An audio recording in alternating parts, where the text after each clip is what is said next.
All right, everybody, welcome to the program. It is Saturday, and we're going to review. Really, it's the debate that everybody else is talking about. But so we brought Jeremiah Nortier here to review the debate. Well, not much here. Just working through all kinds of topics. One of them is this debate. I had one chance to see it. And of course, now I brought Jeremiah on for a couple of reasons. Number one, because we're going to review it with the opposing viewpoints of the debate. And I think that in and of itself is interesting. We're going to debate the debate. You can say, hey, Jeremiah, you're wrong. I'm like, ow, stop it. I'll say that. That'll happen. But also because Jeremiah was there. He was in person. Actually, and so on that note, for everybody who didn't notice, I got to just through his son add this. And then, of course,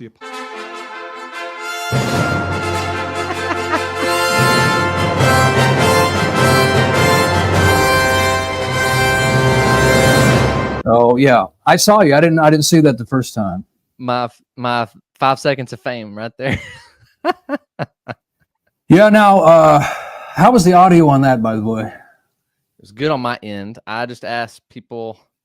Shane Fisher said fine. Sparky said sounds good. So, all right, because the debate audio seemed to be quiet, but we'll see how it goes. All right, so now you guys can ask questions. I mentioned that in the thumbnail.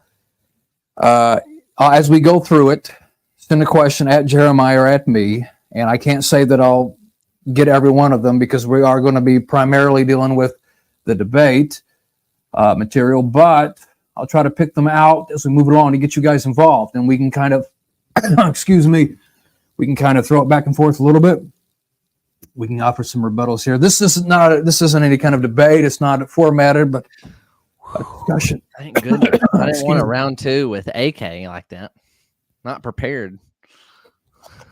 I've been trying to get you on here for quite a while. Yes, which I do want to say.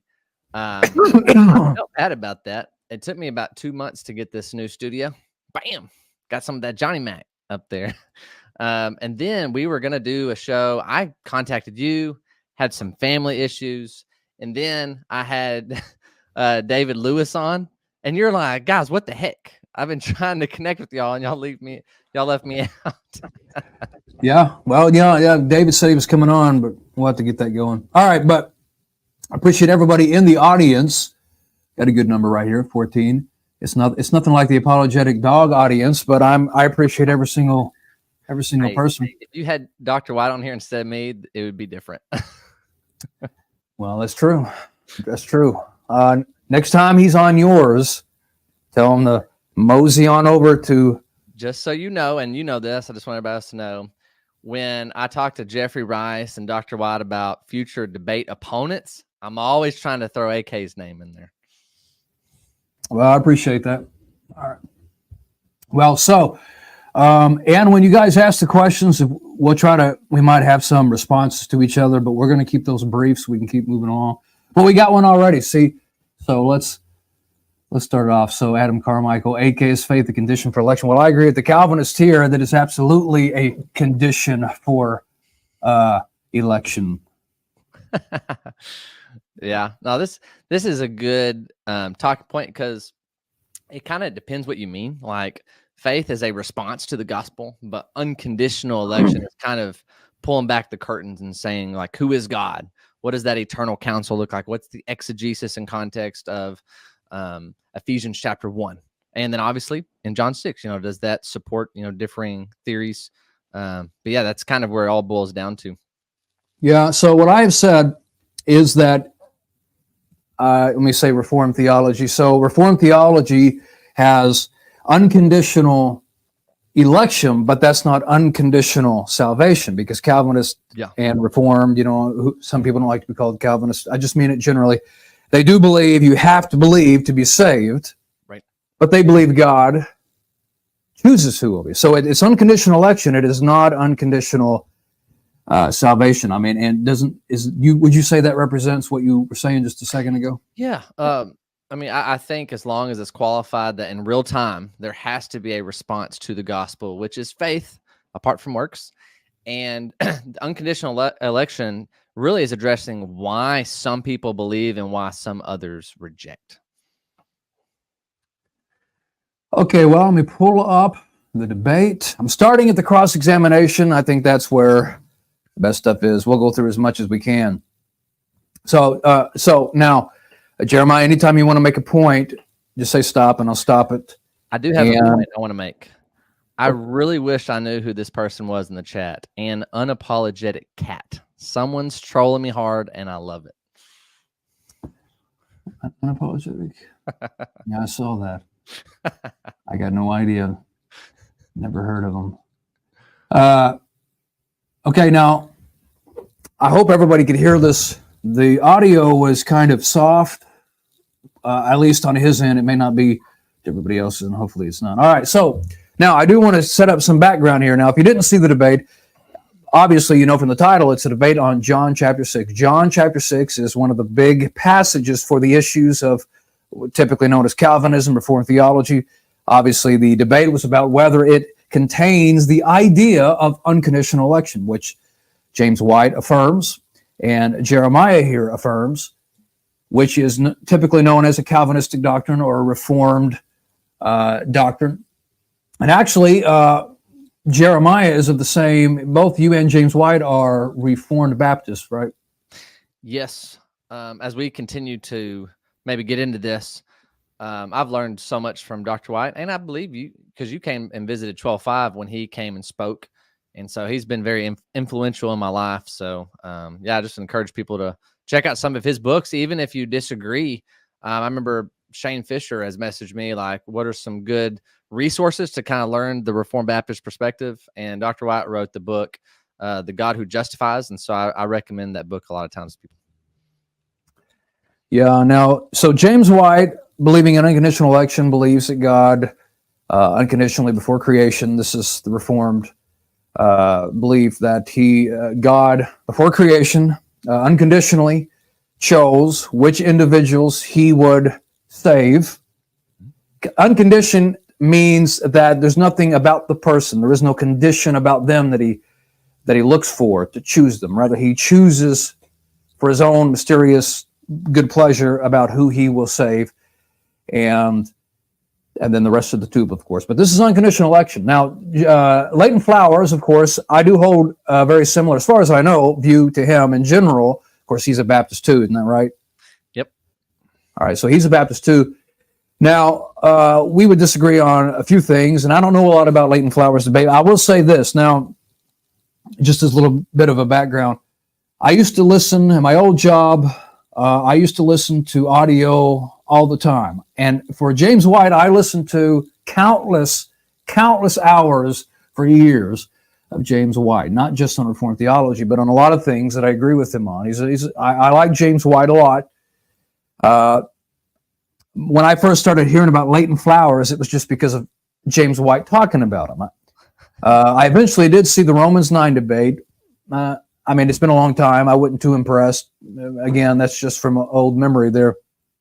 And eventually I did started watching some of his videos because everybody was talking about him when they were talking about James White. But on John chapter 6, now Romans 9, I disagreed with Leighton Flowers on his view on what it means in the passage when it says, for whom he foreknew. I believe Leighton Flowers believes it refers to old Israelites. Yep. That's not my view. I don't have the same view, but can I ask you a question real quick on that? Yeah. And you can touch on this as much or little. Are you familiar with the class, like what's classically referred to as the classic Arminian perspective when it comes to foreknowledge? Do you know if you kind of hold to that or if it's nuanced? Well, so are you talking about the belief that God looks ahead to see who believes or who will believe? Well, it's that mixed in with God can, in some way, restrain his own sovereignty. Well, okay. Well, that seems sovereignty is not really the same thing as foreknowledge, though. Right.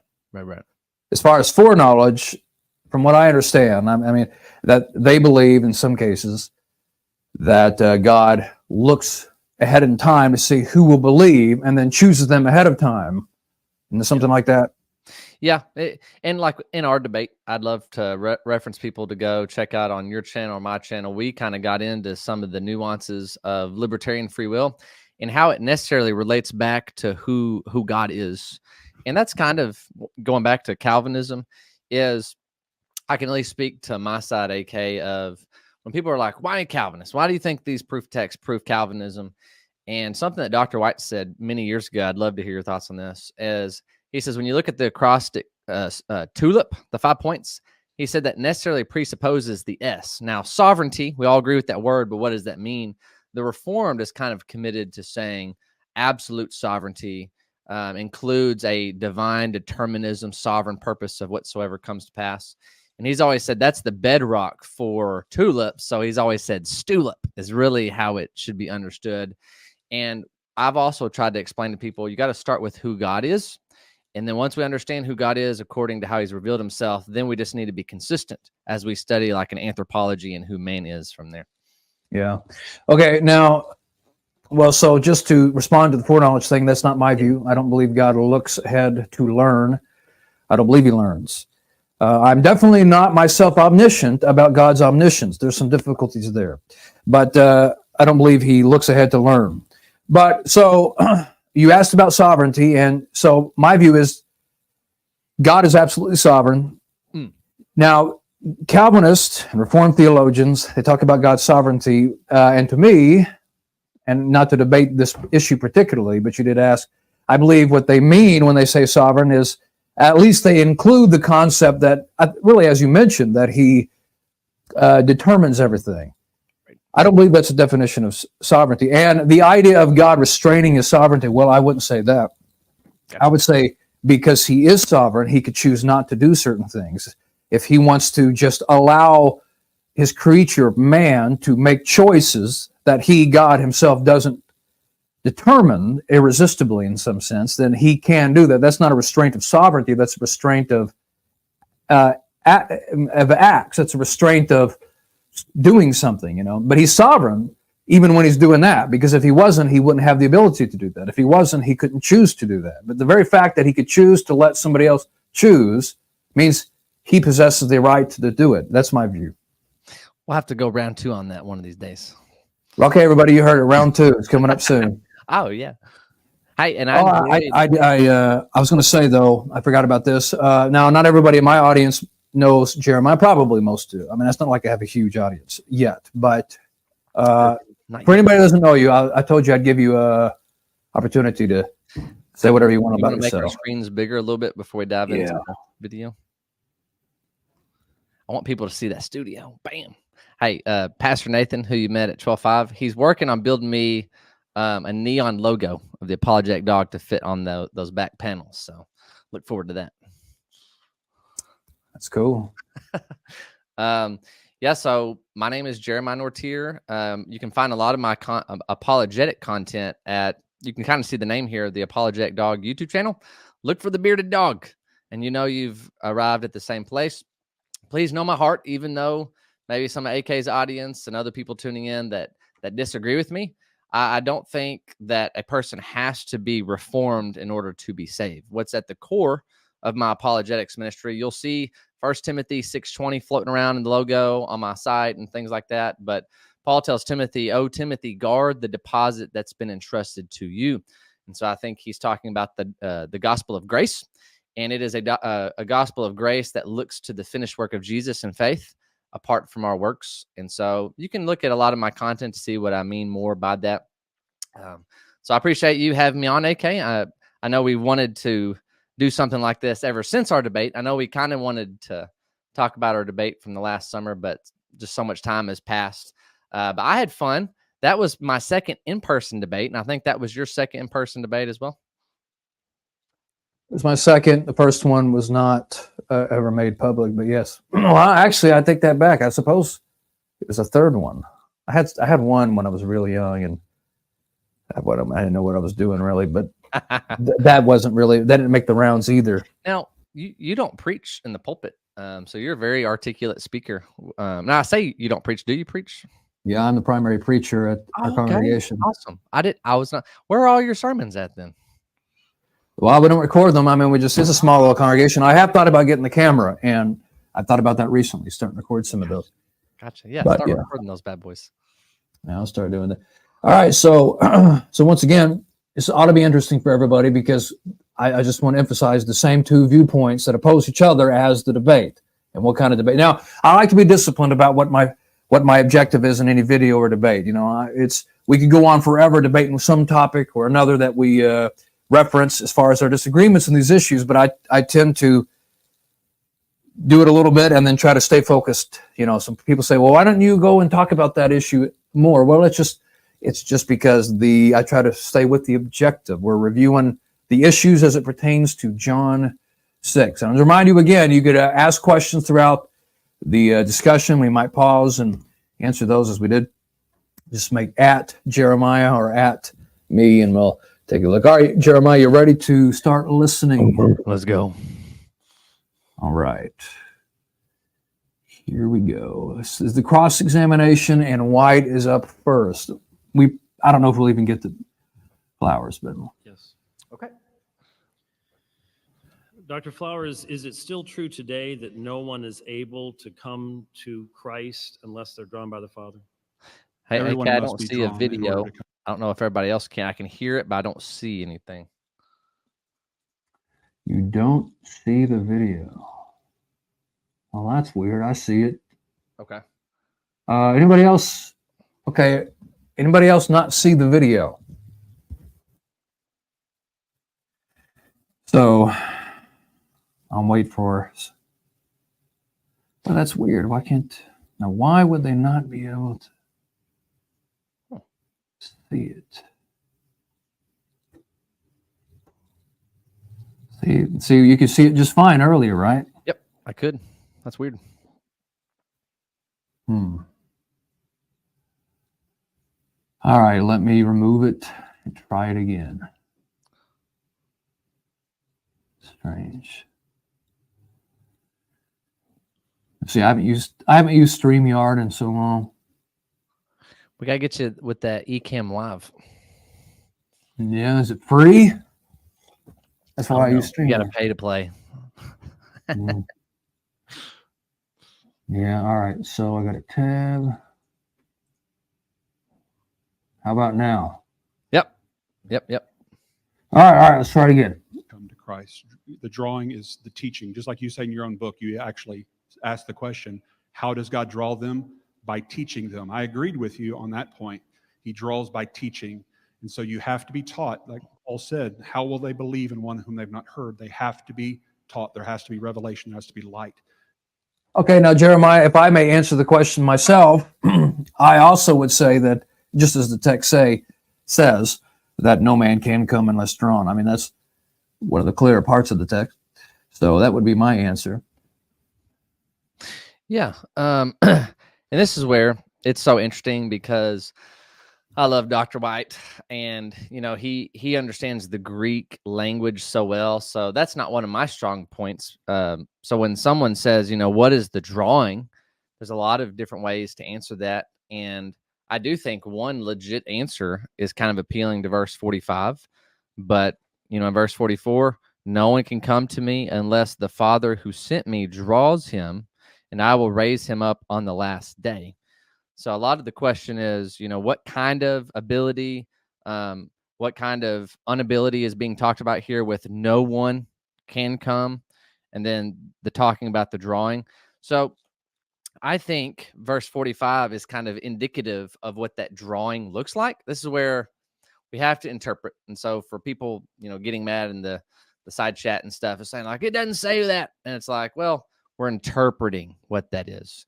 And so obviously the Calvinistic perspective is there. It's funny because verse 44 seems like it's hitting on at least 3 points of Calvinism, right? Just on the outside looking in, like I would even go to this verse to say no one.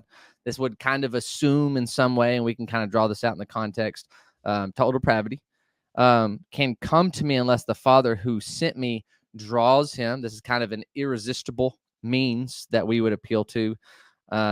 And then I will raise him up on the last day, mixed in with no one can come to me unless the Father draws him. That also would kind of touch back on unconditional election.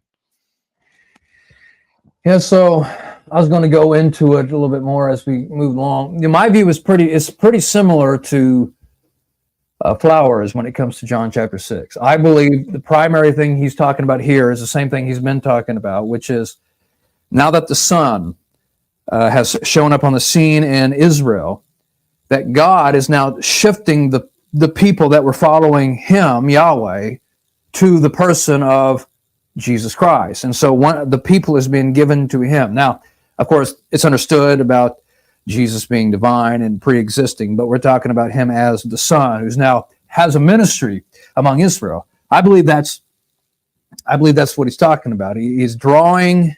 Now, I mean, some of the statements are principles that apply at all times, but I believe this motif in John Jeremiah is that the Israelites that followed God are seeing the Son and following him. And so the drawing, I believe, it's the learning and hearing from God by having been taught by him by the scriptures and already knowing who he is and learning, you come to the Son. I got a question here. Let's go ahead and put it up. David, he says, is the drawing of John 6:44 the same as the drawing of 12:32? Already in the John chapter 12, I see. Hey, Usually, you left John 6. I'm just kidding. yeah, see, that's okay. No, I believe, and I think if I understood Leighton Flowers, I would agree with him, that John chapter 12 is a reference to what is going to happen after the cross, that Jesus' ministry was to the Jews. But I believe that the drawing is the same. Yes, to answer your question, I believe it's the same in the sense that you have to learn through God's revelation. You have to be taught to come to Christ. After the cross, I believe you're taught by primarily the gospel, but that also includes everything in the Old Testament, of course, because, well, we have it. But for the Jews at the time, even though the drawing's the same, it was not through all the revelation we have in the New Testament because they didn't have it. I mean, it was primarily through what they had heard and learned from the Father as the people of God. So that's my answer to that. So I have a lot more thoughts, but I'll if you want, I can kind of wait as we progress through the cross-ex and other questions. But I appreciate a lot of what you said, and it's very similar. I would wonder if we would just see this as a divine act or not when we look in verse 45 about hearing and learned. My presuppositions, worldview, and understanding the context is this would be divinely initiated. Well, I would agree. I think we mean different things by that, of course. Yeah. But I would agree with saying that. Now, I guess it needs to be said, the debate is about this. The unconditional election of Reformed theology, is that demonstrated by the text? That's what the debate is all about, of course. But so that's what you're having to look for as an audience in the debate if you're trying to figure out what's going on. Which side is demonstrating their case? Now, really, James White is in the affirmative. Right.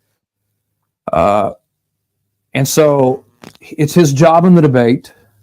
And, when Jeremiah gives his own comments, he speaks for himself.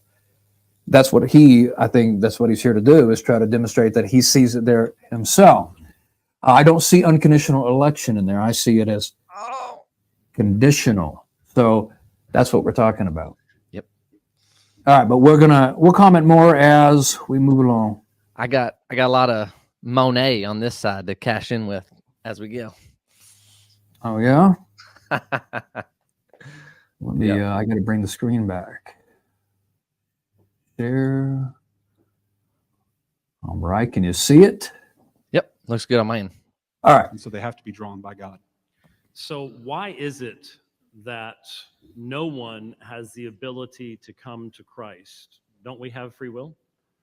They don't have the ability to believe in one whom they've not been taught about. Just like I said, they have to be drawn by the teaching of God.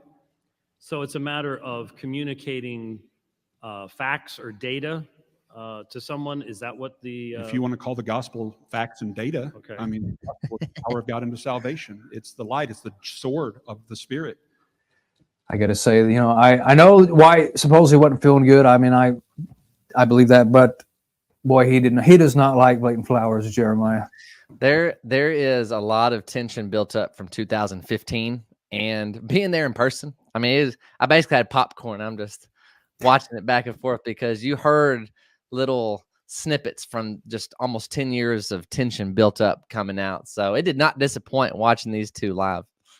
Yeah. Now think Ossifer says Flowers is simply not as good at debating as White, and I think I can agree with that. Of course, I would agree with the content, of course, with Flowers. But I will say this: in the first portion of the cross-examination, as I went back and listened to it, I think Flowers does very well here. Now, in general, I think he seems to want to debate and focus on topics. I think you can do that as long as you're just saying, where in the text is this, is what you're saying, Todd, you know? But I think in some ways Leighton did better this go around than 2015. And in some ways, I think he got a little emotional, and I think, you know, people are going to interpret that the way that they want to. But all in all, I think it was a really good correspondence. Dr. White could have addressed a lot of the peripheral things he was bringing up, but chose not to. And this is why I think so, is he's a quote unquote master professor in the Greek language. So for him, that's his wheelhouse, instead of kind of addressing everything else. And as people see us engage, you'll see that that's not my wheelhouse. I have to kind of lean back on immediate context, kind of showing points that I see flow together. And you'll see the rings in my understanding of the context of the Gospel of John, New Covenant, fulfillment of the Old Covenant, and then just a holistic worldview altogether. so now, as far as what they're talking about, Jeremiah, I think I do agree with Flowers here in the things that he's saying. I think White is not getting it when he says, well, I'm getting a little ahead of myself with some of that, but let me just point out one of his points, Flowers' points here, I agree with, which is that the inability of the text. Okay, there is an inability of the text. Jesus says, no man is able. I mean, that's in the Greek.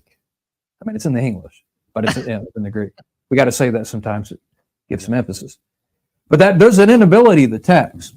We disagree, those on my side and those on your side, as what that inability is. Now White asked, well, don't they have free will? Which assume, because that is Calvinism. Now, Sure. I know you don't always call yourself a Calvinist. He does, and I'm referring to him. I'm a Calvinist, baby. Okay, there you go. But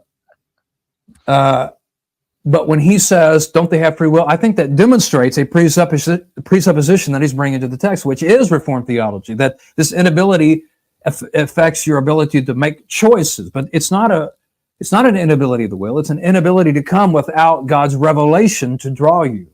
So can I give you an example of what I mean? Yeah, go for it. Apply it to modern times.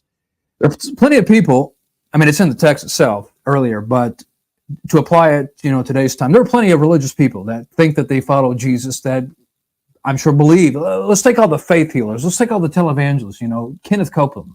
And I don't know if he really thinks that he's a Christian or not. I don't know. I'm sure most of those guys do. But I don't believe that they are.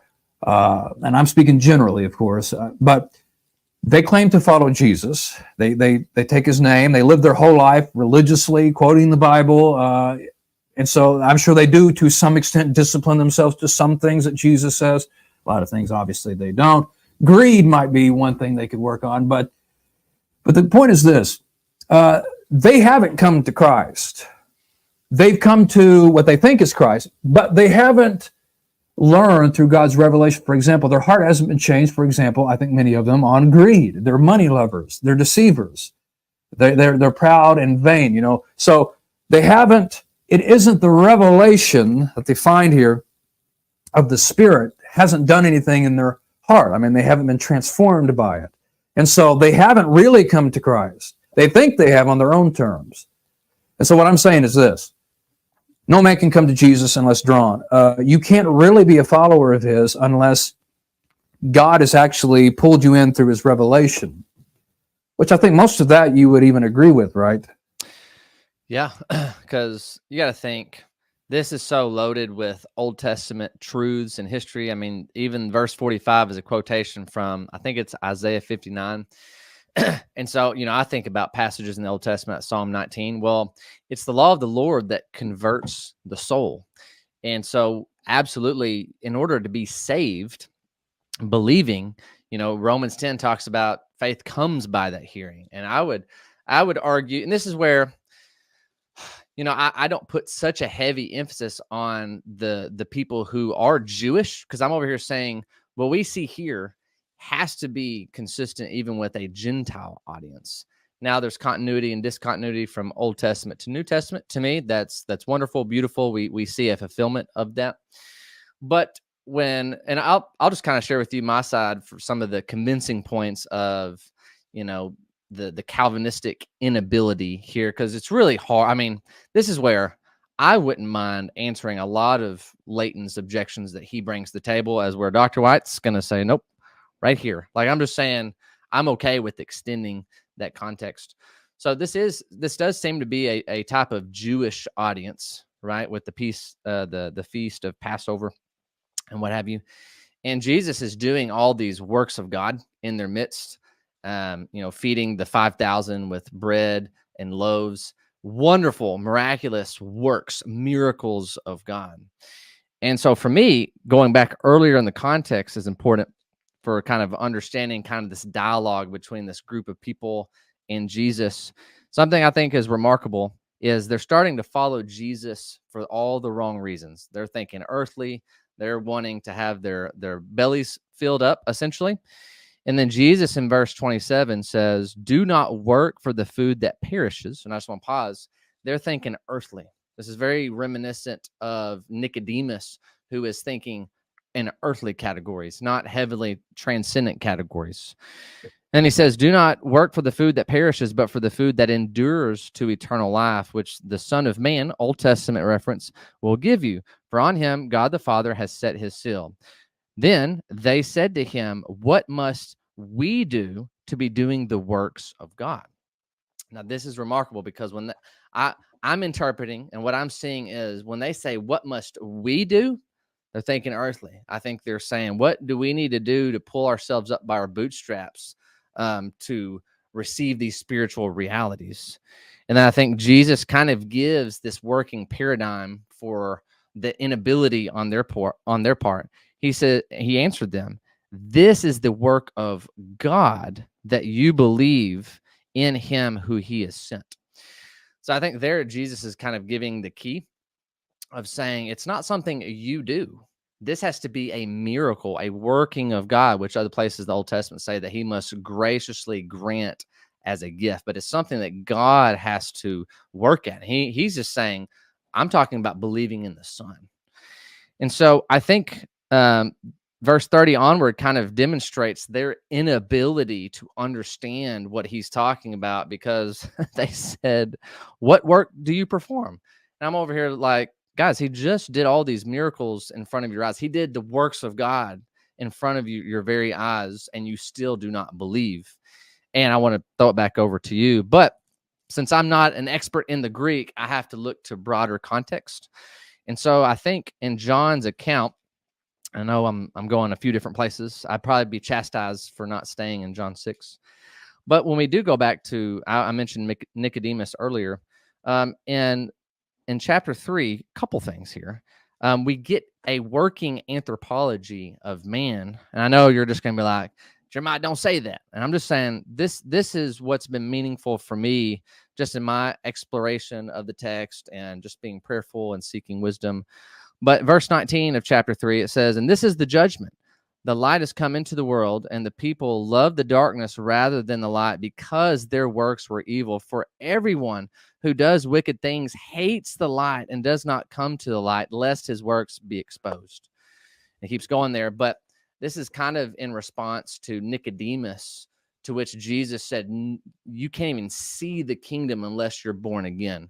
And so kind of pushing the context even further back to John chapter 1, 12 and 13, my interpretation. I know you're going to get me for this, but I think verse 12 that says, you must receive Jesus in faith, believing in his name to have the right to be a child of God. I think verse 13 essentially tells us who those people are.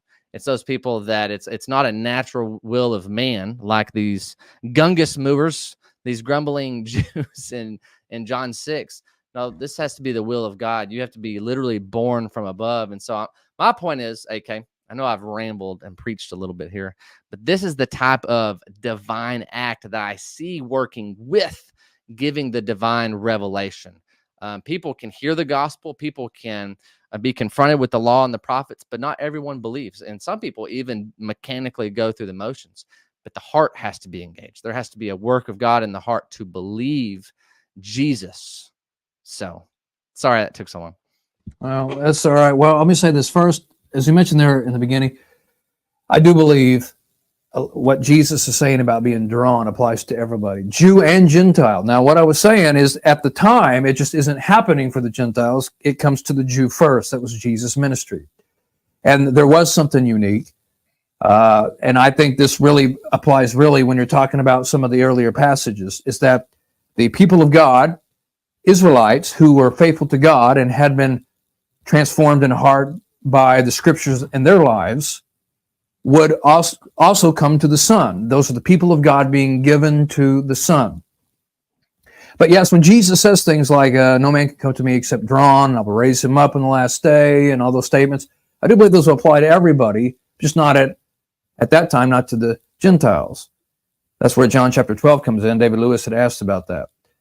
So I agree with almost, as far as I remember, most of what you said. So we believe there's an inability of the text. We believe that these people cannot understand the difference, and this is the debate, is why it is. You see, and here's what I'm going to say. For John chapter 6 to establish unconditional election, it has to somewhere tell you that those kinds of things. It has to tell you in some words, I'm not saying verbatim, but somehow it's got to communicate that people cannot make choices to believe the gospel, that it's not up to people. I mean, whatever way you would want to word it. But the focus, remember, is always on verse 44. This is why they're debating that verse, because that's at least White. I don't know about you, but at least White and most Calvinists that I've talked to believe that's at least the most powerful verse. They say, well, there's unconditional election. You can't come to the Son unless God chooses. Well, God is drawing, but it's not an inability of a person based upon, or at least it's not what the text say. I'll say it like this, Jeremiah. Let's say, for the sake of discussion, that unconditional election is taught in the New Testament. So I'm going to say, for the point I'm about to make, you're absolutely right as a Reformed theologian. Unconditional election is taught, and someone's going to get a clip of me saying that, and it's going to be me. Yeah. So let's say, for the sake of discussion, that it is true. What I'm saying is you couldn't establish it here, because the question is not, can a man come unless drawn? The question is, does God base that drawing on an unconditional election that he made? Well, that's what the text doesn't say. It just says you can't come unless drawn. But remember, we all agree with that. Flowers was agreeing with that in the text. I mean, in the debate.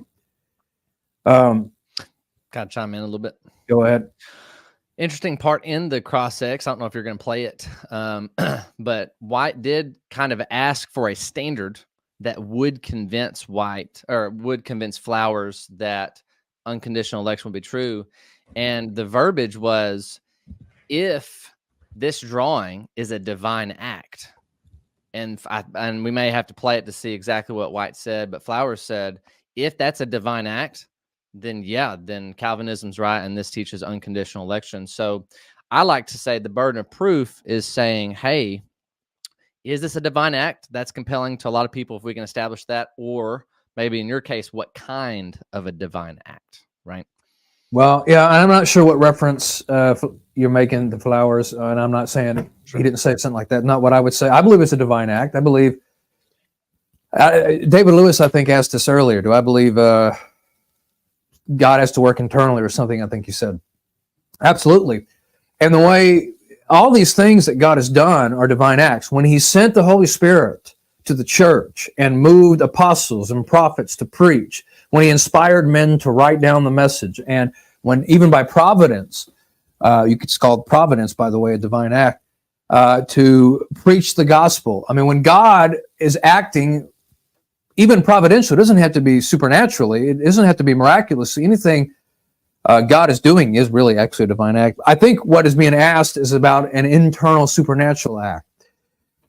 Now, I'm just going to tell you, now that is that's the big debate, though. See, I believe the Holy Spirit works in us. I believe he works in us primarily through the gospel. I think there are external influences as well, circumstances of life, all kinds of factors that can influence how you think, and things that, life circumstances that could bring you to your knees and soften the heart. God could do all kinds of things. But as far as an internal work, I believe the primary thing that brings about regeneration, the primary things that brings faith, is the work of the gospel. And we listen to Flowers say, well, it's not just information and data. God's word, the gospel, is powerful. Even human words have a lot of effect on other humans, and it's very much more so, infinitely so, the gospel of God. I think, yes, it works in the heart to create faith. But see, the thing is, I do not believe, as Reformed theology says, that it's this mysterious supernatural work of the Spirit in the heart. I don't know where that is taught. Even if it is, it's not taught in John chapter 6. I'll let you respond to that.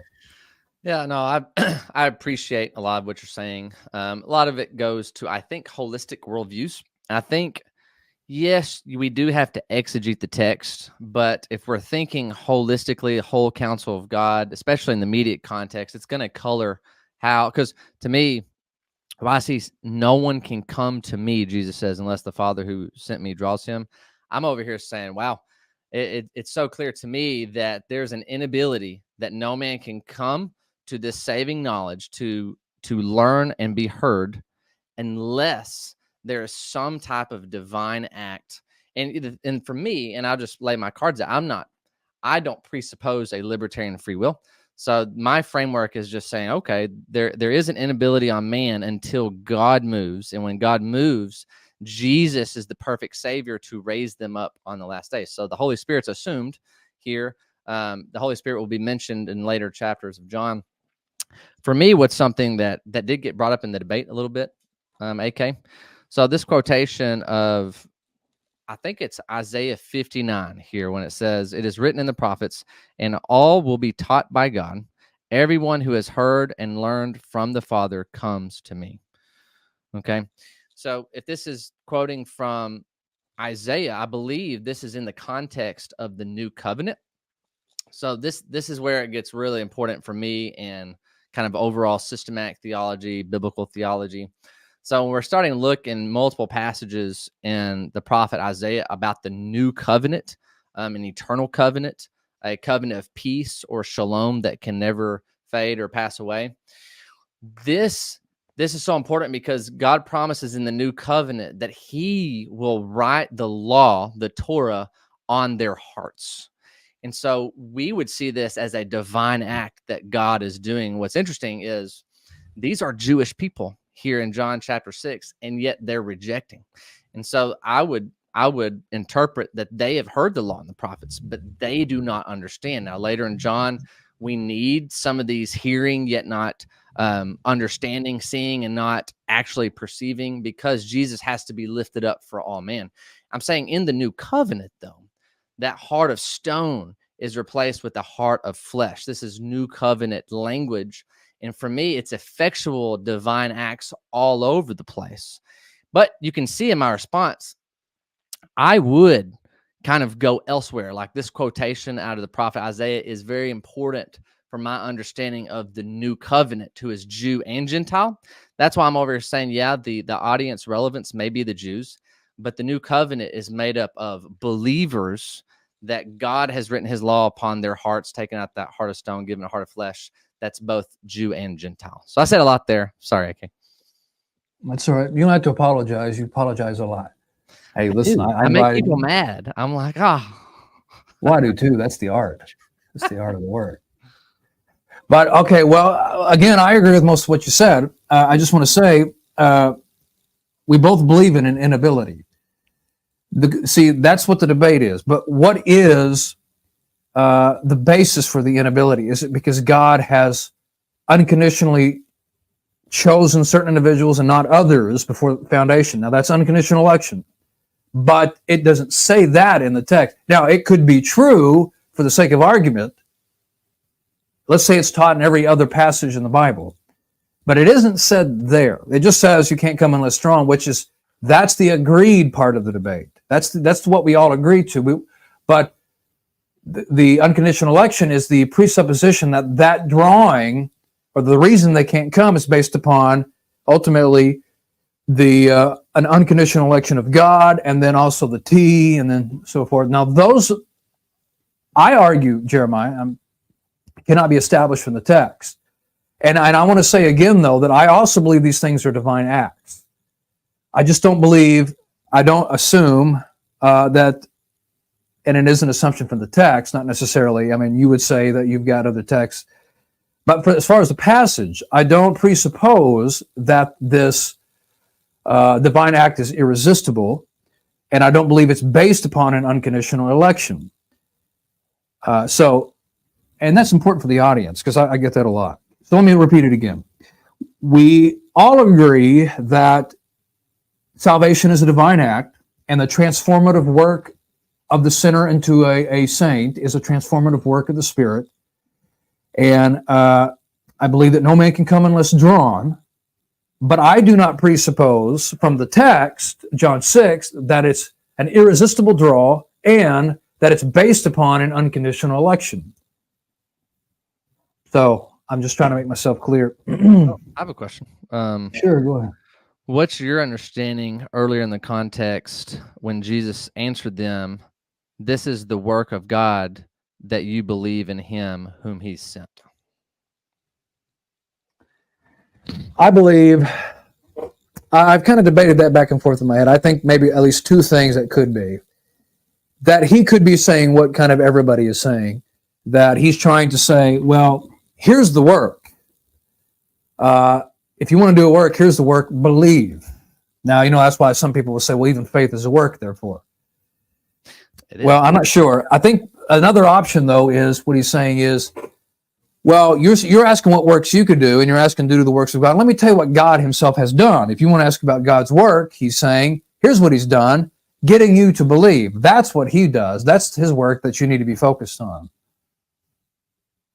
And so I haven't made a decision yet.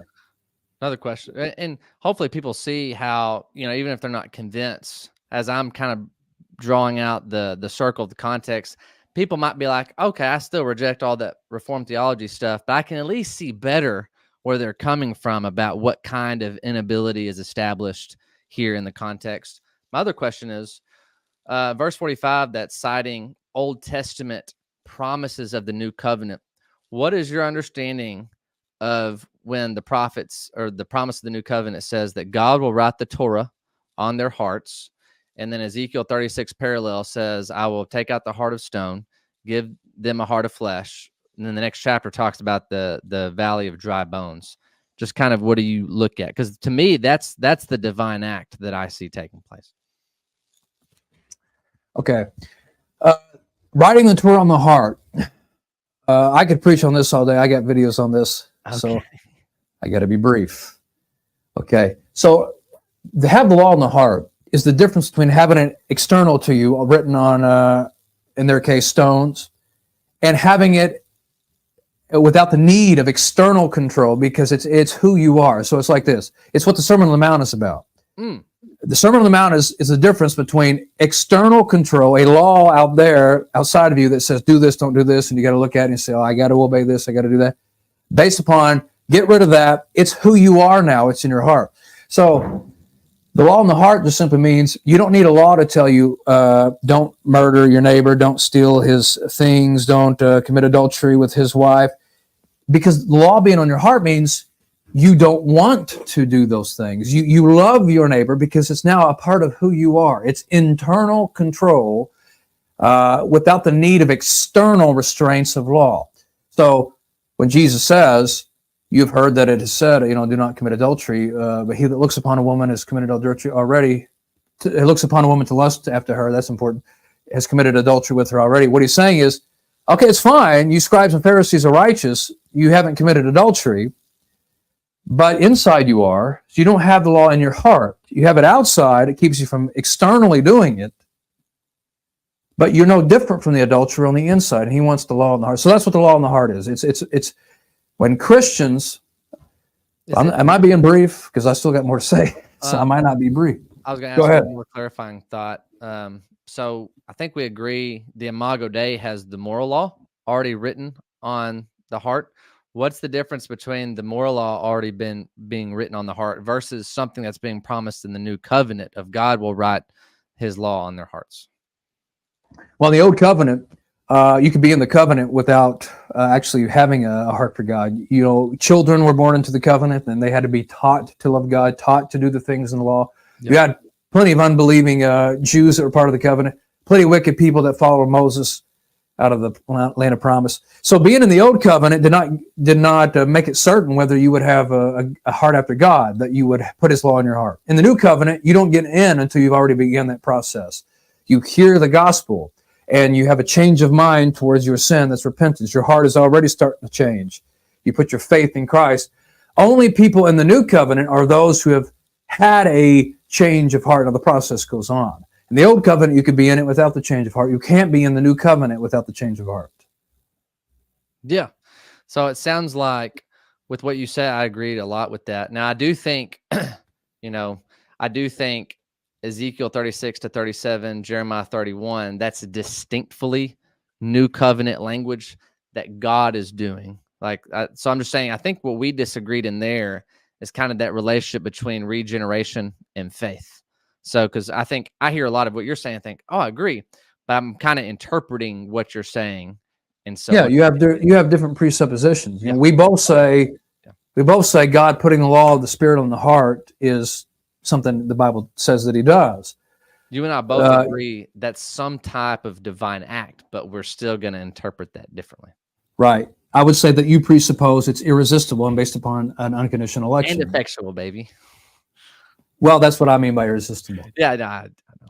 Well, hey, so that's the difference. You believe it's effectual, meaning irresistible. Most people don't know what effectual means, but it's an irresistible thing, and it's based upon an unconditional election. Those are not my presuppositions, but we would agree on that.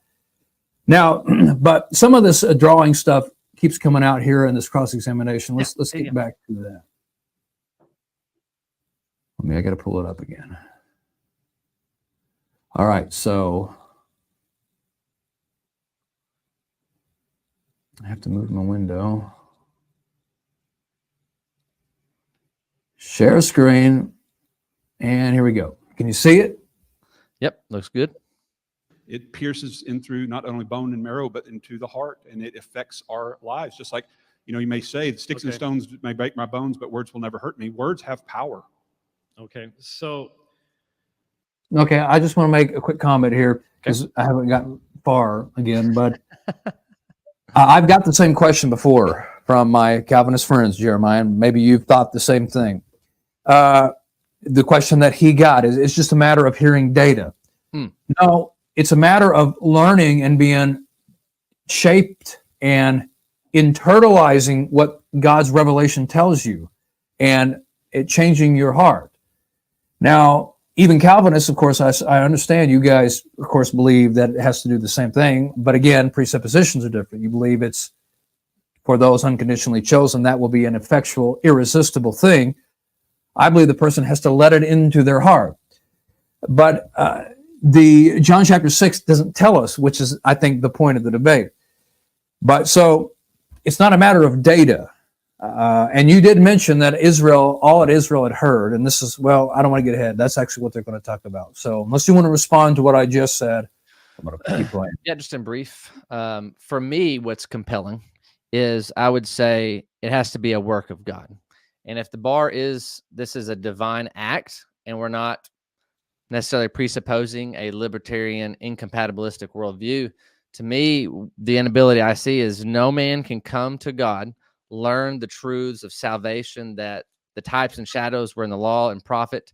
They can't embrace those truths unless the Father draws them to the Son, whom the Son will save indeed and raise them up on the last day.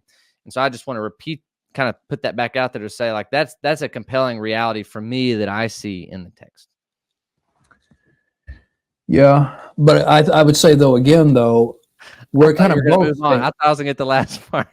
Yeah, well, I guess you're probably right. Hey, it's Let your me go ahead. show. You do what you need to do. Well, that's all right. Well, we'll have plenty of opportunity. A person who is drawn, again, looking at verse 44, a person who is drawn by the Father, by the Father to the Son, is being taught by God.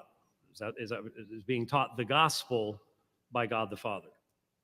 Well, Hebrews 1 says, in days of past, God spoke through the prophets and other various means, but in these days, he speaks through his Son, and then, of course, the apostles and the bride. So in that day, in John 6, it's the transitionary period of being taught through the prophets and the law, and now it's transitioning through being taught through Jesus and the bride of Christ through the gospel that's being sent to all of creation. So everyone who is drawn by the Father to the Son, is that today? Is that all people, or Now he's asking kind of what we talked about. So I'll answer for myself, and I think really this is what Leighton Flowers meant, is that the drawing, what Jesus says about drawing and all that is always true. It's just happening with Israel only in his ministry, which I think is kind of undebatable. And his position, which I agree, is that after the crucifixion, the gospel goes out and draws the Gentiles as well. The Jews have only had so much time with Jesus at this point, and they were hearing and starting to hear him preach for the first time, since he started his ministry, Jeremiah. But the point is, there were faithful Israelites, and there were unfaithful Israelites already when Jesus came on the scene. The faithful ones were only faithful to God because God had taught them through the prophets and the law, the scriptures, what we call the Old Testament. And when they hear Jesus teaching in his ministry, like the people who came to him for food, they hear the teaching. If they had already been faithful to God, if they already had a love for God, they're going to hear truth in Jesus' teaching as well. They may not understand it all. I mean, they probably didn't understand everything in the Old Testament either, but the Son would appeal to them if they had already been appealed to by the Father, and if those who were already been taught and shaped by God through their scriptures would naturally draw to the Son. That's how God is drawing. So I think that's what James White is not understanding about what Flowers is saying. Get that, James White. Yeah, for me, and you can torch me for saying this. I do think audience relevance here is Jewish, but this is salvation language, believing in the Son.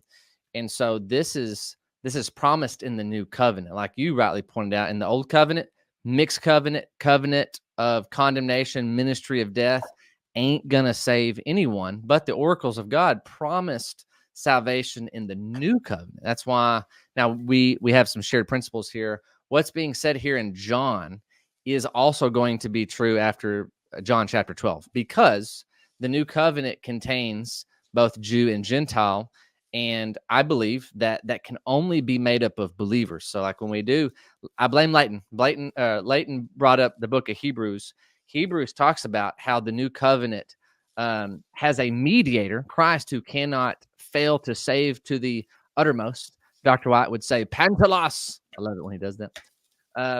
And then my point is the new covenant is made up of believers who have all of their sins forgiven. So point is that would be Jews that were under the old covenant, trusting in the promises of Messiah to come.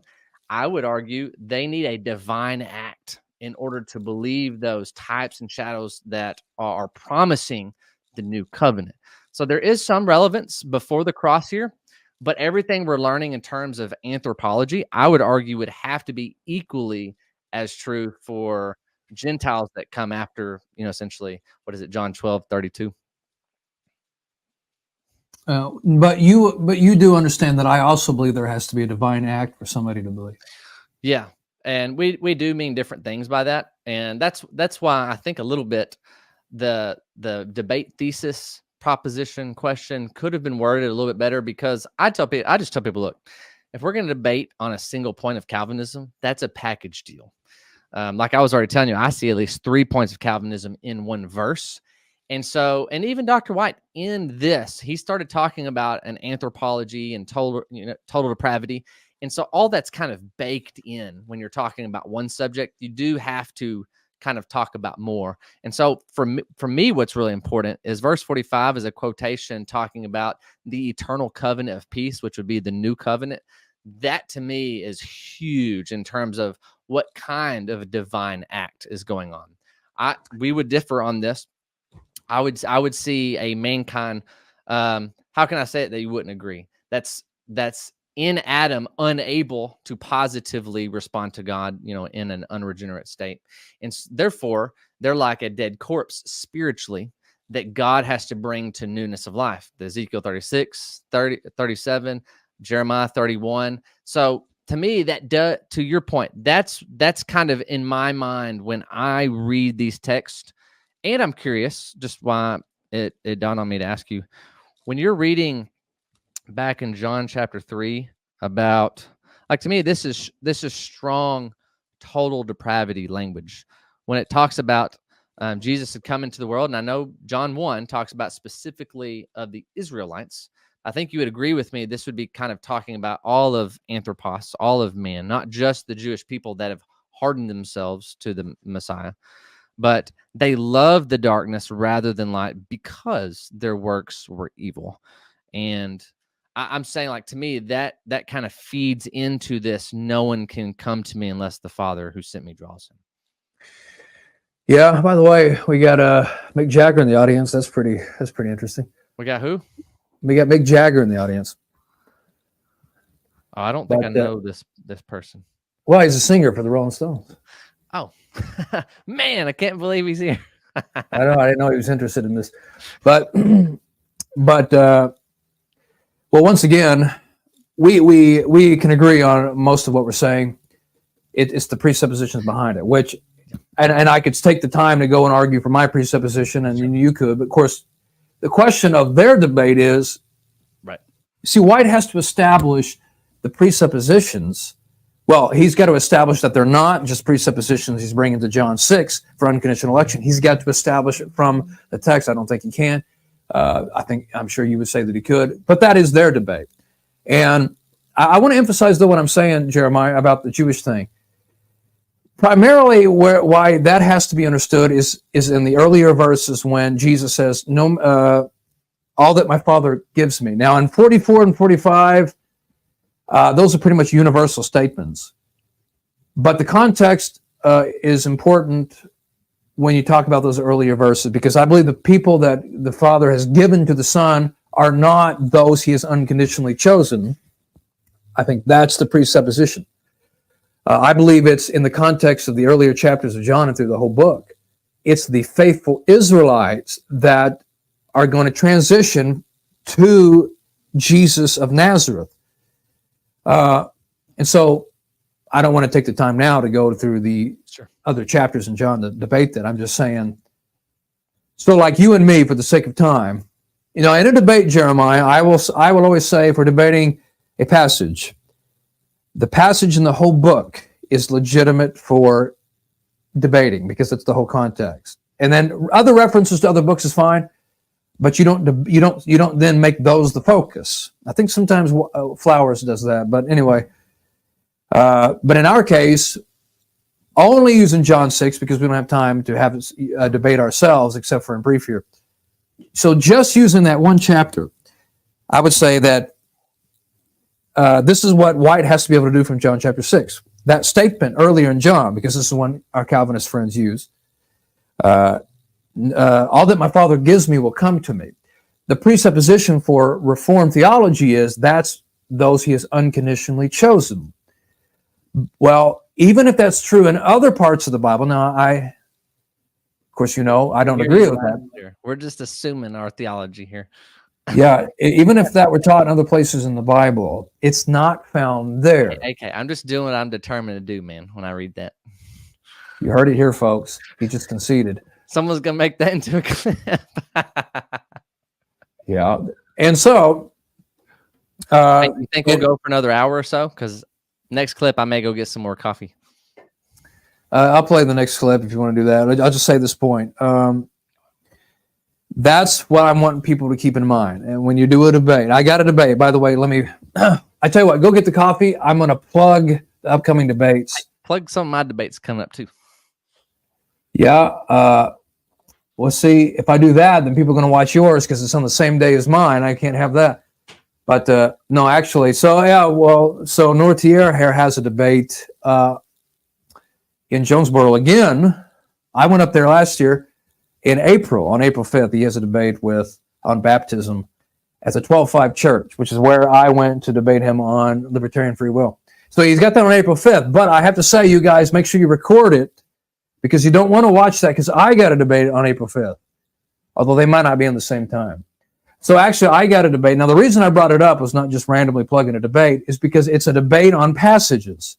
So on April 5th, on a Standing for Truth YouTube channel, I got a debate with Tommy McMurtry, who I believe is a Baptist. Don't quote me on that, but he's not a Calvinist, but he does believe in once saved, always saved. We're debating once saved, always saved. And just like I did with David Lewis, which is a debate you should go see, that debate I had with David Lewis, it's on my channel. We're debating 3 passages each. 3 passages, 4 once saved, always saved from McMurtry, and then I will present 3 that I believe refute it. And I've said all that. I'm plugging my upcoming debate to make this point that I started to make, which is when you do a debate on a passage, don't debate topics. And so this is what I would have pressed White to do. I would have said, okay, now, Dr. White, you have to be able to establish certain things in the chapter itself. If you're going to say that all that the Father gives me will come to me, to argue that establishes unconditional election, you have to show how it does. You have to argue that somehow that means, well, that's those that he's pre-chosen before the foundation of the world unconditionally to be the people of Christ. Well, it doesn't say that. It just says the Father's people will be given to the Son. We all agree on that. You have to establish what is really just a presupposition. You have to establish it from the text. And then the drawing in John 6:44, no man can come to me except the Father draws me. Since we all agree of what it says, the question is the drawing irresistible, and is it based upon an unconditional election? Well, you got to be able to establish that if you're affirming that unconditional election is in the passage, which I don't believe White can. Anyway. I want to ask the chat, did he say anything about our debates being on the same day and you got to have to see AKs and record mine? Yeah, I absolutely. They record you because we don't want to miss it. But something else I was going to say too.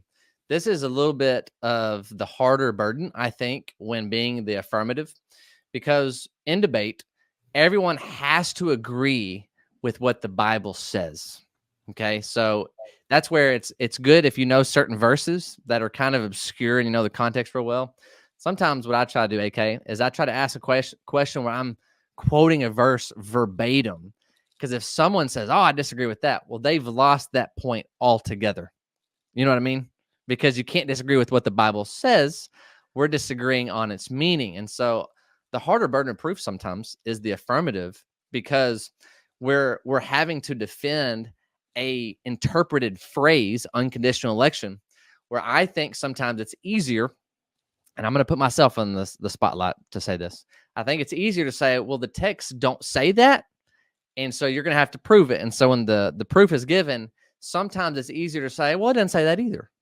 And what I mean is, so like when you and I debated, well, the text doesn't say anywhere libertarian free will. And so I try to guard myself from saying, well, it don't say that. It don't say that. And so like in our debate, you even said, that's kind of a presupposition that you take to the text. And it gets into bigger worldview ideas and things like that. So I think what I'm trying to say is the affirmative has a hard job, and rightly so. And so the negative is trying to cast doubt on what the affirmative is saying. That's the whole point of a debate.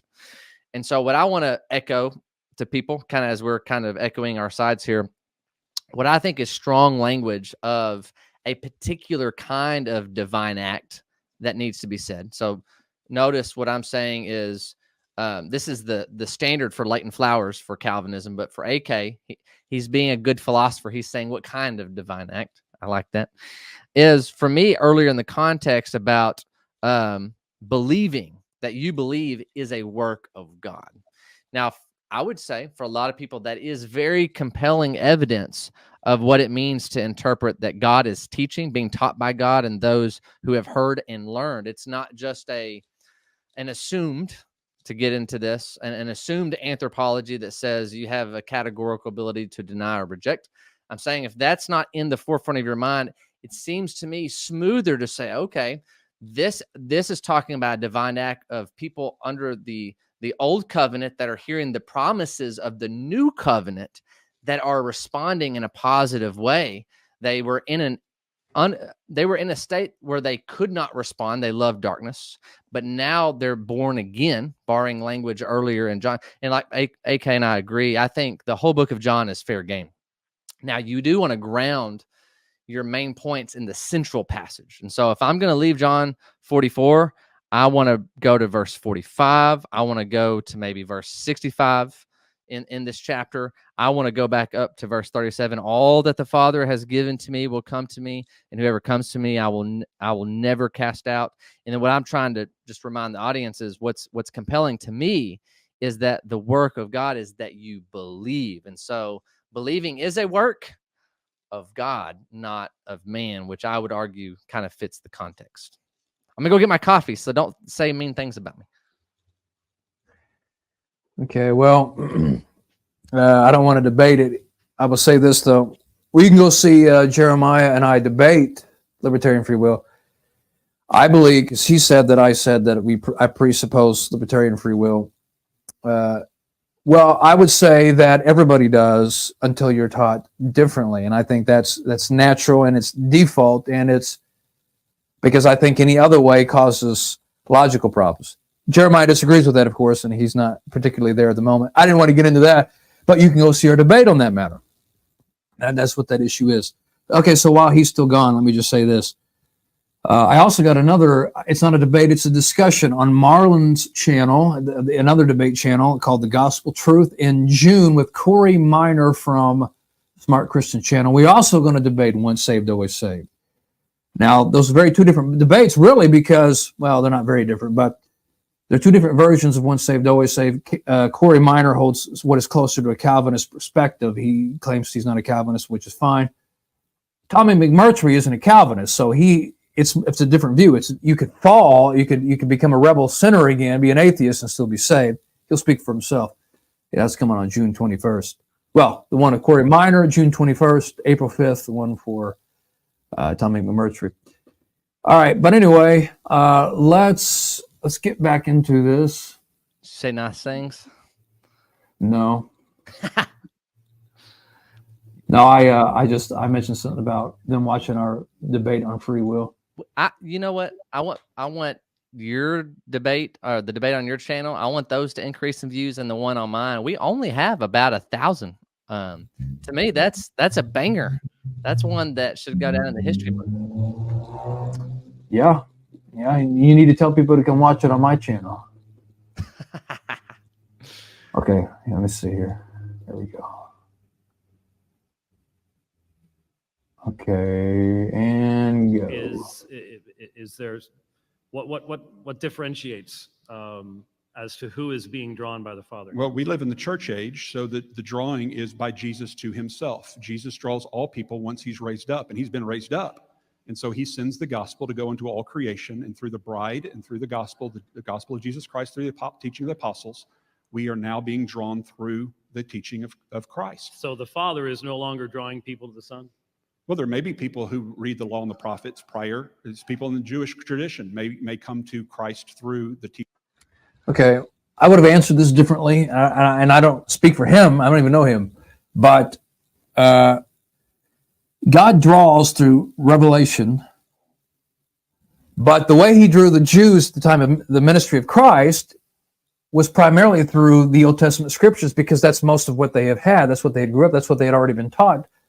They were just beginning to hear the ministry of Jesus. I mean, he didn't even have a ministry longer than 3 years. So the drawing is the same. It's just at that time it was unique in the sense that it was those who had already learned from the Old Testament scriptures hearing Jesus speak, and they were attracted to him because he comes from God. If they loved God's word in the Old Testament, they loved it when they heard it from Jesus. Jesus said in chapter 5, Jeremiah, he said, if you believed Moses, you would believe me. Now that's exactly what I think he's talking about. If you believed God through Moses, well, when you hear me, you're going to believe me because I come from the same God. And so I think that's the point. So I would say, if White were to ask me, God draws the same way, just is at that time, it was not through a complete New Testament revelation like they have. So that would be my answer to that. My answer would be very similar. I don't know if that's a type of dispensational understanding coming out from him, because for me, it's real similar to what you said. The same principle applies Old Testament to New Testament. Justification has always been by grace through faith. And I believe ever since the fall of man, there has been a depravity that really is an inability for man to choose God positively. And so for here, yes, I know there is some relevance to the Jews, but I'm saying not to press that too hard, because even under the Old Covenant in the Torah, the prophets and the writings, you have the promise, the proto-evangelion that has had stacked progressive revelation building on it enough to save Abraham, to save people under the Old Covenant. But I would argue it's always the New Covenant that is salvific. And that new covenant contains both Jew and Gentile. So that new covenant is ratified in the blood of Jesus, but saints in the Old Testament, Jew and Gentile, they have their forgiveness of sins on credit from the new covenant that is about to come. So for me and my systematic theology, pressing the Jewish audience here, to me is, and to use Leighton's own words against him, is almost a distinction without a difference. In passing, I got to say, by the way, I was assuming that Mick Jagger was not the real name. Now, if it was, he might be insulted, whoever that was now, and I was just assuming you were using a pseudonym there, so I hope I didn't offend Mick Jagger there if that's his real name. He's probably heard it his whole life if it is. To chime in real quick, David Lewis is saying, make AK answer some of my questions. Okay, what's one of his questions here? Yeah, I was going to say, David's resend those maybe that you want him to answer. Resend them because I don't see them here. Okay, so back to what you're saying now. I don't understand what you're pushing back on there. Now you keep saying, well, I wouldn't press that too much. I don't know if you're responding more to what Flowers was doing or what I'm saying. No. More towards Leighton. You and I actually are closer in our answer of saying salvation, namely justification, has always been divine revelation. And I'm over here saying that's never changed. Salvation has always been a new covenant idea. Old Testament saints were saved in the revelation of the promised gospel. So type, shadow, substance to come.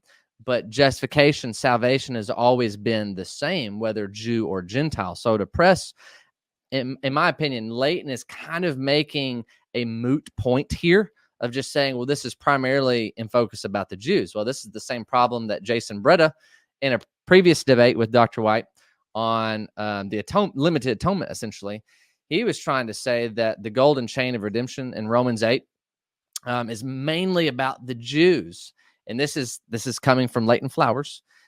You got to be so careful because you're about to, I think you've even interacted with hyper dispensationalists that believe in different gospels, old and new. Yeah. And so Oh, yeah. that's some of the entailment, depending on how far you push what Leighton is saying, not you, but what Leighton is saying, because we're over here saying, well, if we go one step further, if this is talking about the Jews, is this a different anthropology than the Gentiles? And then they say, no. We're like, okay, great. Doesn't really matter a whole lot of what's being said. Now, is Leighton dispensational? Most Southern Baptists are dispensational. Even old Johnny Mac. I left Yeah, the he's dispensational definitely. world. Yeah, he's Forgive me, definitely. Johnny Mac. Well, so when I hear Leighton Flowers talking about it, I don't hear him. I hear him saying the same point that God draws in the New Testament just as he did with Jesus. It was just that it happens to be in a ministry that's drawing only Jews. I mean, maybe you know more about Flowers than I do, but Can I ask you a quick question? Just kind of, Yeah. because these were thoughts I was having during the debate. So since this is a Jewish audience, do we think they've already heard from the law and the prophets? Like, can we kind of assume that based on this being a Jewish audience? ask it again. So this is a Jewish audience. Is it kind of safe to assume that they've already heard and are familiar with the Torah, and yet they are walking away? We see later in the text. That is the point. Those Jews that had already heard and learned from God are those who had already been hearing and learning from the scriptures, that had learned to love God and learned about God. And so when they hear Jesus, since he comes from God himself, in fact, we know that he is God, then they're attracted to him. Those Jews earlier and all the ones that later end up leaving him are those that never did learn from the scriptures, which is exactly what Jesus had already said in John 5. If you had believed Moses, you would believe me. The reason the people walk away is because they weren't really faithful to God at all. They never had learned even from their own scriptures. And the answer is right there. Jesus asked the disciples at the end of John chapter 6, do you also want to go? And he said, you have the words of eternal life. See, Peter had already been attracted to Jesus' words. Why? Because he had already heard and learned from God in the first place through the scriptures that they had learned their whole lives. I didn't see David coming back there. And yeah, we'll see. Well, this is where I do think our presuppositions kind of color, because when I hear that, I'm saying, notice the distinction between the apostles with Judas Iscariot and these gungus-mooing Jews. They are not of God in the sense that they are rejecting his divine revelation. It's the apostles minus Judas Iscariot that have that divine work of believing in their heart, a work of God. Like I said, we understand that we can push the can down the road a little bit further about what that means. But I'm saying, to me, that's the difference in the immediate context of why some are responding and why some are rejecting. And the promise here for unconditional election, also mixed in with perseverance of the saints, is they will be guaranteed to be raised up on the last day. Right. So in other words, that is the difference between our viewpoints, is Right. You have these reformed presuppositions about it being an effectual call, which irresistible, and based upon an unconditional election, and the total depravity thing comes in there as a part of the unconditional election and all that. Something I would like to chime in, and I think you're more consistent with on your view than Leighton Flowers, because he has people, libertarianly, categorically coming to Jesus by means of God's revelation, but he does not believe that they can walk away. And I'm over here saying, to me, that does not make any sense. If you have libertarian, once saved, always saved is what Yeah. you mean. And what I'm saying is, I think your position is being more consistent there, because if you have the libertarian free will to come to the Father, and even though it says unless you're drawn, but if in that drawing really means that your cooperation, people get mad. I'm just saying, just in a way that you have the ability to choose apart from any God's work in eternity past. However we want to splice that out. I'm saying, well, then did you lose that once you come to Christ? Leighton would say maybe not lost it, but no, it's impossible to be lost. And I'm saying he can't make that point consistently unless his anthropology changes and his understanding of God changes. As for you would adopt a few of those similar principles, And then I think you would make the consistent point of saying you didn't lose that libertarian free will once you got saved. Therefore, John 6:66, many people left and walked with him no more. They said, we're out. Yeah. Yeah. And I would word it a little bit different, but Sure. yes. Trying to be. And so I've often said, Jeremiah, kind of in reverse. I've said this on my show a number of times. If you're going to believe in once saved, always saved, be a Calvinist and believe it. I always say you shouldn't believe it at all because I don't believe it's true. But if you're going to believe it, the only consistent way to believe it is Calvinistically. And I believe that the Calvinists make sense within their system of once saved, always saved, what they would call perseverance of the saints, what you would call. But other types who are not Calvinists who believe in once saved, always saved, I think that it just doesn't work like it works for the Calvinists. Now, I don't think it works at all, but you know what I'm saying, right? It hurts.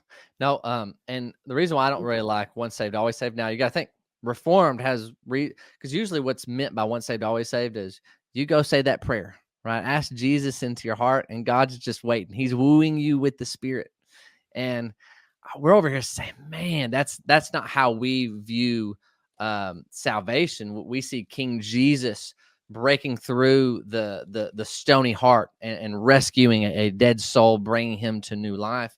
And I don't even like perseverance of the saints because it seems like you're looking to your own merits and your own efforts to carry yourself to the end. Rather, I think a better term would be preservation of the saints, because I think it's the Holy Spirit carrying us along in spite of ourselves to the end. So anyway, that's why I have a little bit of beef, not with you saying once saved, always saved, but people that are of the Southern Baptist type or provisionist crowd, as Leighton Flowers has kind of coined. So tell me if you knew this about Leighton. And props to Leighton for this. James White, for the past number of years, has been roasting Leighton, saying, quit telling us that you're not Arminians. Quit telling us that you're not Calvinists. Tell us what you are. And so I think Leighton kind of coined the term provisionist, and his acrostic is provide.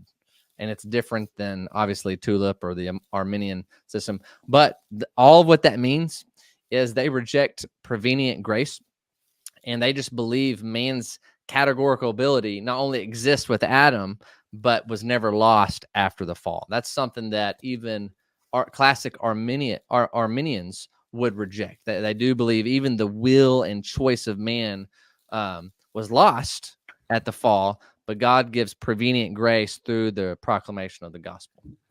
I don't know enough about the package or the system of provisionism to know whether I could say I'm a provisionist. It's a new term. I probably would never use it anyway. I don't believe in prevenient grace. That's for sure, though. Not an Arminian. You're a half step closer to the Flower Patch Kids, as I've liked to say. Let me get this back on there. I never did see David there again. He lost his chance. All right. Teachings of God the Father, but it's, as you know, it's a triune God. So God may draw through various means. In the Old Testament, it was as Hebrews 1 says, it was the Father that drew through the prophets. So actually, verse 44 isn't continuing true today. Something has changed to where when Jesus says, I will raise him up on the last day, who is it that Jesus will raise up on the last day? Everyone who comes to him in faith. Everyone who comes to him in faith. And yet in verse 44, who is it that Jesus will raise up on the last day? Well, in verse 44, like you acknowledge, the difference between the context of chapter 12 and chapter 4 is chapter 4 is still prior to the crucifixion. I think you mean chapter 6. I'm sorry, yes, chapter 6, 44. And so in chapter 6, he's drawing those who believe in the Father, who have listened and learned from the Father, he's drawing them to the Son. And they will be raised up in the last day. For example, Simeon would have been a good example of this. He was a God-fearing man. He would have been drawn to believe in Jesus. But after Christ is raised up, that's when he says to go and spread the gospel to all people. And so that's the means by which he draws all people today, is through the gospel of Jesus Christ. So you and I came through the drawing of Jesus. We didn't come through the drawing of the prophets. So everything in John 6 has now changed. Is the eating of the flesh, drinking the blood, has all of that changed now that Jesus is doing the drawing rather? And this is still the point we've kind of talked There's about. symbolism to listening and learning to the drawing that comes through our God, either through the prophets or through the apostles. Either one is still God doing the drawing. It's just at different means at different times. Okay. And so they're still eating the flesh. So this is, we kind of touched on this earlier, but to me, this is where this is a weak point to stress too much with the Jews, because if it's the Jews only, well, then now you have a huge disconnect with the Jewish audience and the Gentiles. And I just want to kind of echo, verse 45 is so important because this, in my view, is indicative of the new covenant, which necessarily includes Gentiles. So as long as, we're not radical dispensationalists saying that, there's two different gospels, the drawing happens by divine revelation. And then I would add, and the effectual work of the Holy Spirit. And so that's kind of the Reform perspective as we look at verse 44 and 45 together. Flesh by listening, inclining their ear to hear the gospel, just like when they inclined their ear to hear Moses. So if they believed Moses, they would believe Jesus. Sorry. So did every person who was drawn by the Father? Okay, now they're getting into some things here that I think are real important. We can really do a lot with. Okay. We might even be able to really challenge each other too on this part. To the Son, come to the Son. In that context, I have no problem with that interpretation because he's not drawing them unconditionally. He's drawing them conditioned upon the fact that they listened and learned from the Father. So the only way for you to understand verse 44 is to have your interpretation of verse 45, right? Well, obviously we have interpretations of both verses and they correlate together. Now, White is going to say some things that are pretty mistaken here.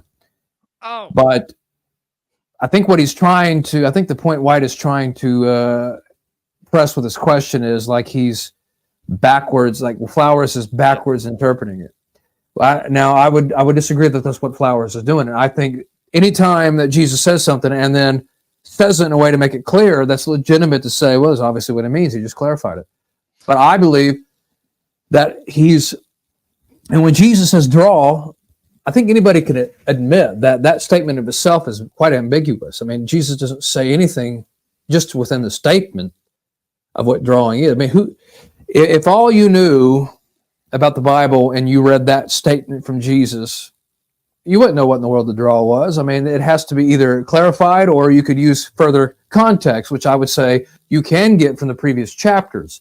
But I never liked this idea that, well, if the next statement afterwards explains it, well, that comes after it. So you're backwards interpreting. You know, that's what the New Testament does, Jeremiah. The New Testament clarifies many obscure prophecies and prefigurements and foreshadows in the Old Testament.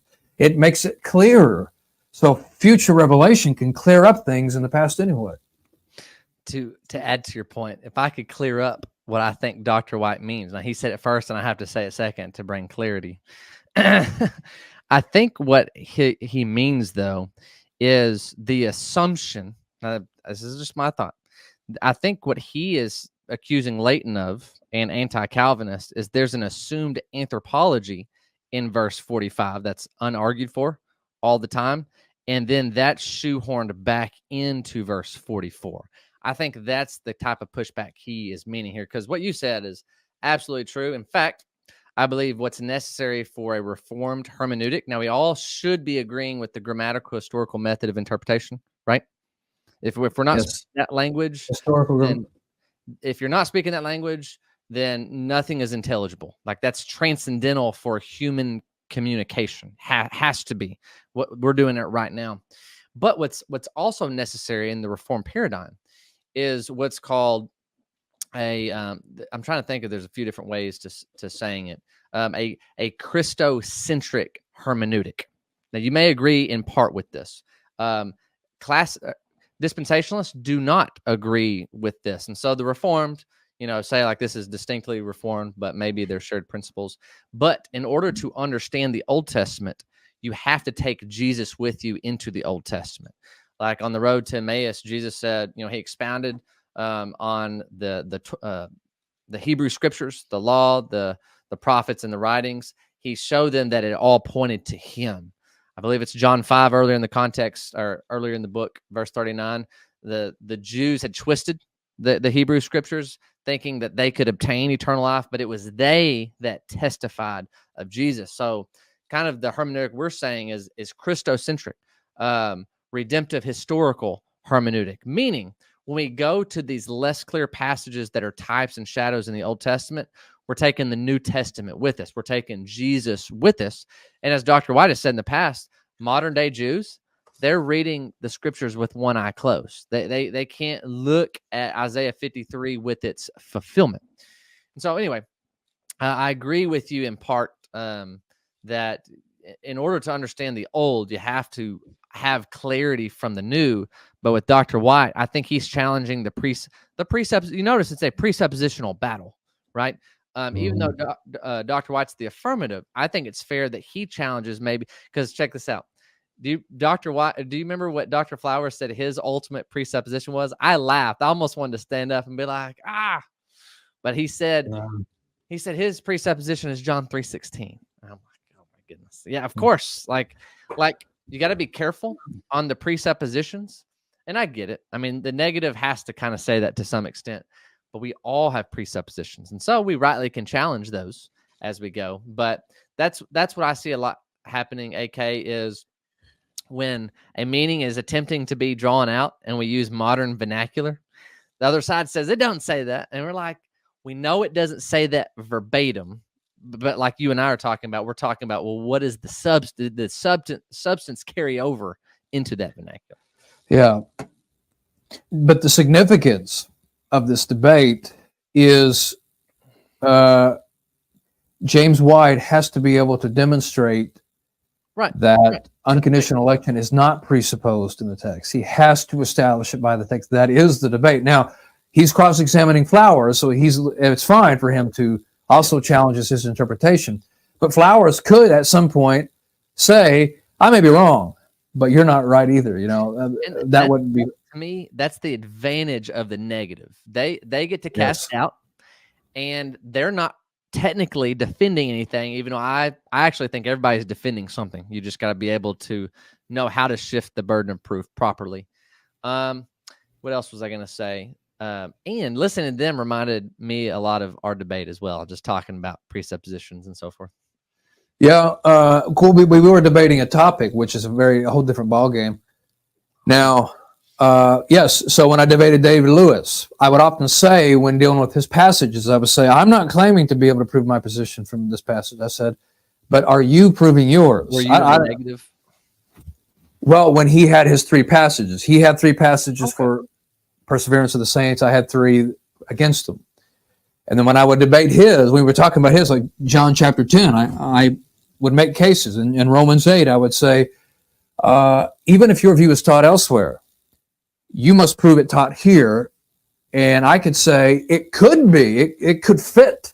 I think I even said this to him. I said, your passage, if your view is true, could work with it, but it has to prove it. That's what the debate on a passage is. Yeah. Now, and one more point. I just want to make sure everybody knows I'm not saying, well, you don't know what the draw is until verse 44. It's quite clearly stated. But I believe that you can gather it from what has already been said in the previous chapters, that it's those faithful Israelites who had already understood God were being attracted to Jesus. Go ahead.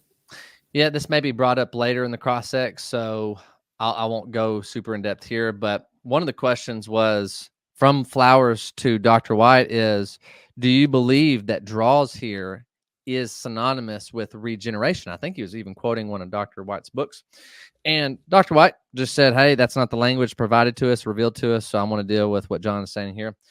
And I've often thought, well, even White would agree the drawing here entails regeneration, or the being born again back in John chapter 3. But I've thought, why is the term drag kind of being brought out here? And in Reformed theology, we're saying God's not working against man's will. He's working through man's will.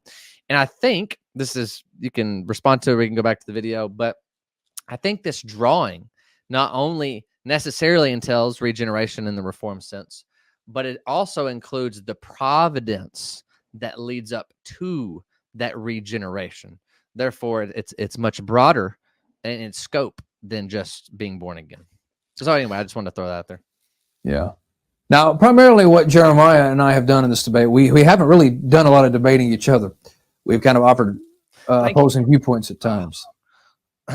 But because we're trying to just comment on things about the debate. But that's why I just kept saying the debate, here's what I would have done with White.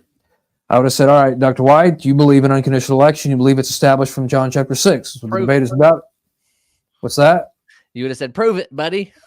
I would have said, all right, which part of John 6? Pick one, and we'll go to that and we'll do with it.